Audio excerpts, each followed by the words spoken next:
అవలోకనం విశ్లేషణ వేదికకు స్వాగతం. రామాయణ విశేషాలు ధారావాహికలో భాగంగా ఈరోజు నేను చెప్పబోయే 12వ అంశం తాటక స్త్రీ కథ.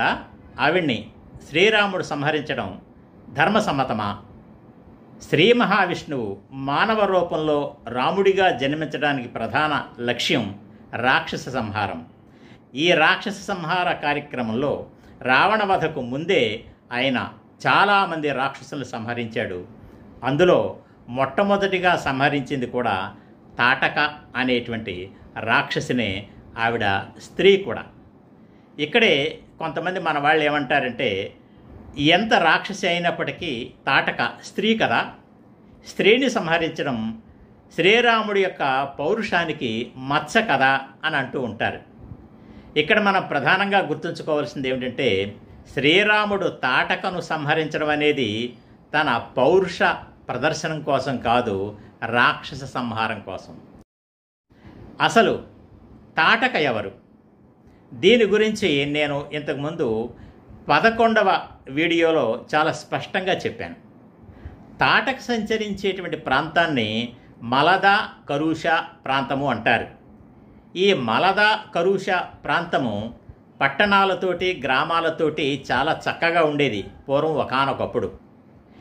ఇంద్రుడి యొక్క దయ వల్ల ఈ మలద కరుష ప్రాంతం సుభిక్షంగా ఉండేది. ప్రజలందరూ కూడా చాలా క్షేమంగా ఉండేవారు. అటువంటి ప్రాంతంలోకి తాటక ప్రవేశించి అక్కడున్న ప్రజల్ని నానాహింసలు పెట్టడమే కాకుండా వాళ్ళని చేతికందిన వాళ్ళనందరినీ భక్షించడం ప్రారంభించింది. దాంతో మలద కరుష ప్రాంతంలో ఉన్నటువంటి ప్రజలు ఆవిడ యొక్క బాధలు తట్టుకోలేక ఇతర ప్రాంతాలకు తరలి వెళ్ళిపోయారు. అనేక మందిని ఆవిడ భక్షించడం చేత ఆ ప్రాంతం నుంచి అక్కడ ఉన్నటువంటి ప్రజలందరూ కూడా వెళ్ళిపోవడం వల్ల ఆ మలద కరుష ప్రాంతం అంతా కూడా జనశూన్యం అయిపోయింది. అంటే ప్రజలెవరూ ఇంకా అక్కడ నివాసం లేకుండా పోయారు. దాంతో ఆ మలద కరుష ప్రాంతాన్ని తాటక తన శాశ్వత నివాసంగా ఏర్పరచుకుంది. అక్కడక్కడ కొంతమంది మునీశ్వరులు దూర ప్రాంతాల్లో తపస్సు చేసుకుంటూ ఉండేవారు ఆ ప్రాంతంలో. అంతేకాకుండా కొన్ని ఆటవిక జాతులకు సంబంధించినటువంటి ప్రజలు కూడా అక్కడ ఉండేవారు. తాటక వాళ్ళందరినీ కూడా నానా ఇబ్బందులు పెడుతూ ఉండేది. ఆ మునీశ్వరులు చేసుకునేటువంటి తపస్సులకు భంగం చేస్తూ ఉండేది. ఆవిడ బారిన పడి బాధపడిన వాళ్ళల్లో విశ్వామిత్రుడు కూడా ఉన్నాడు. ఇలా ఉండగా విశ్వామిత్రుడు తన యాగ సంరక్షణ కోసం రామలక్ష్మణులు వెంట పెట్టుకుని అయోధ్య నుంచి వస్తూ ఉన్నాడు.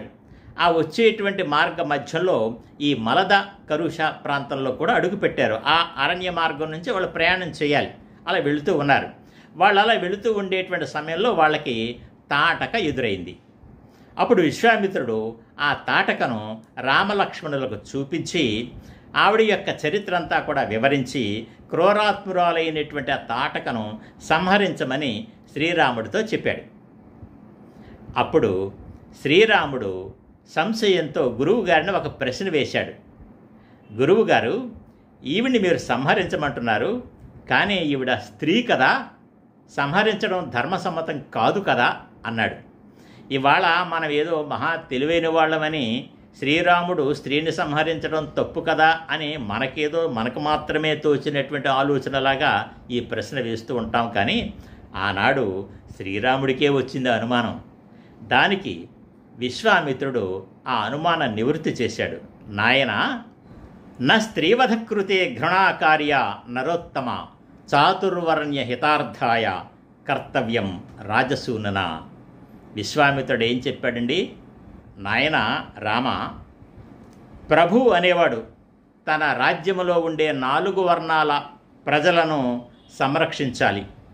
ఆ ప్రజా సంరక్షణ కార్యక్రమంలో ఎవరైనా ప్రజల యొక్క సంక్షేమానికి భంగం కలిగించేటువంటి క్రూరాత్ములు ఎవరైనా ఉన్నట్లయితే అటువంటి క్రూరాత్ములు వాళ్ళు స్త్రీ అయినా సరే ఎలాంటి జాలి చూపించనక్కర్లేకుండా సంహరించవలసిందే అన్నాడు.